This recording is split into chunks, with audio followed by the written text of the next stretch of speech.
এত উঁচুতে থেকে যাচ্ছে। দাদা ফাঁসি নয় কেন?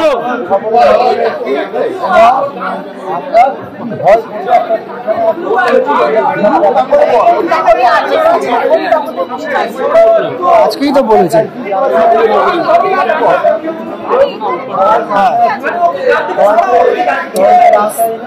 বিচার ব্যবস্থার আওতায় চরম শাস্তি দেওয়া। ফাঁসি চাইছেন না কেন? আপিল করলেন না? এই ফাঁসি চাইছি কি চাইছি না সেটা আমাদের যে উকিল আছে উনি বিশ্লেষণ করেন।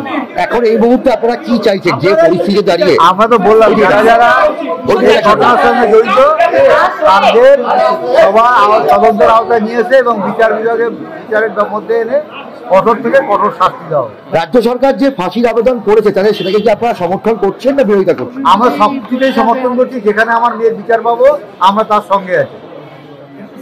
রাজ্য সরকারের সঙ্গে সঙ্গে ফাঁসির আবেদন করেছেন, তাহলে তো সেটাকে মানে সুসিদ্ধান্ত বলছেন। এইটা ঠিক বিচারক ঠিক করে, এটা আমরা ঠিক করার নয় কেউ কোনটা সুবিচার হচ্ছে কোনটা বিচার ঠিক হচ্ছে না। সিবিআই বিচারের যোগ আমাদের প্রয়োজন করলে আমাদের লয়াররা আছেন, তারা যে সাজেশন দেবেন না, আমরা এখনো সেই সিদ্ধান্ত আসতে পারিনি। কোর্ট কি বলেন তারপরে আমরা যে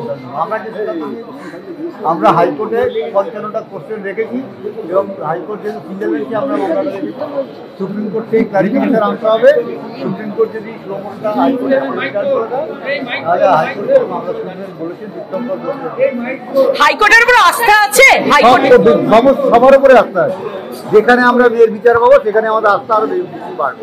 সিবিআই একবার বিরোধিতা করছে ফাঁসি আর রাজ্য সরকারের আবেদনের, পরবর্তীকালে নিজেরাই আবার আবেদন করছেন। সিবিআই এর ভূমিকা কতখানি আতস্কার? রাজ্য সরকারের ফাঁসির মামলা করেনি। সিবিআই তো কাজই করছে না, সে তার প্রমাণ শিয়ালদার তার রায়ের কপিতে উল্লেখ করেছেন। এর বিষয়ে আর কি বলতে পারবো? আপনার সিবিআই এর উপর ভরসা আছে? কার কাছে যাবো? রাজ্য সরকার, রাজ্য পুলিশ আমাদের ডুবিয়েছে, এখন সিবিআই ডুবাচ্ছে। এবার আমরা কার কাছে যাবো সেটা আমি হাইকোর্টের মহামান্য বিচারকের কাছে প্রশ্ন রেখেছি এবং তিনি যা ভালো বুঝবেন তাই করবেন।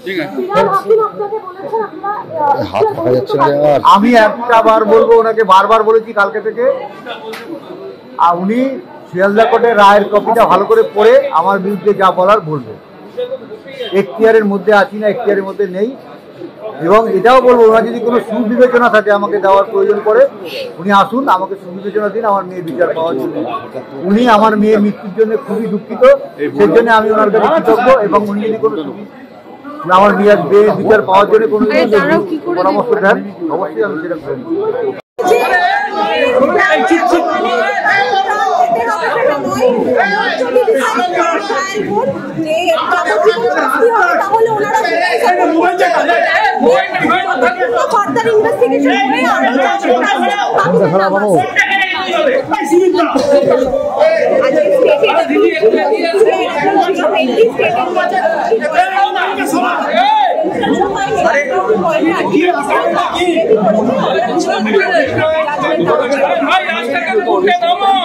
কেন আপিলটা করা হচ্ছে না কেন? মানে এই যেমন আমরা আপিল করবে কিনা সেই বিষয়ে এখনো ডিসিশন নেওয়া হয় না। আমরা ডেফিনেটলি কিছু অবজারভেশন ট্রায়াল কোর্টের আছে যেগুলো ডেট্রিমেন্টাল, সেগুলো চ্যালেঞ্জ করব।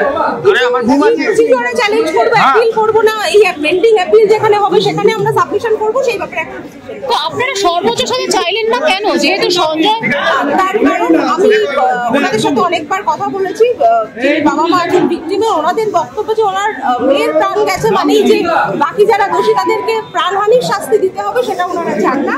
ওনারা চান সর্বোচ্চ শাস্তি যেটা কোর্ট মনে করেছে দিয়েছে সেই শাস্তি যাতে কায়েম থাকে এবং বাকি যারা আছে যাদের চার্জশিট এখনো জমা করেনি সেটা যেন খুব তাড়াতাড়ি পড়ে এবং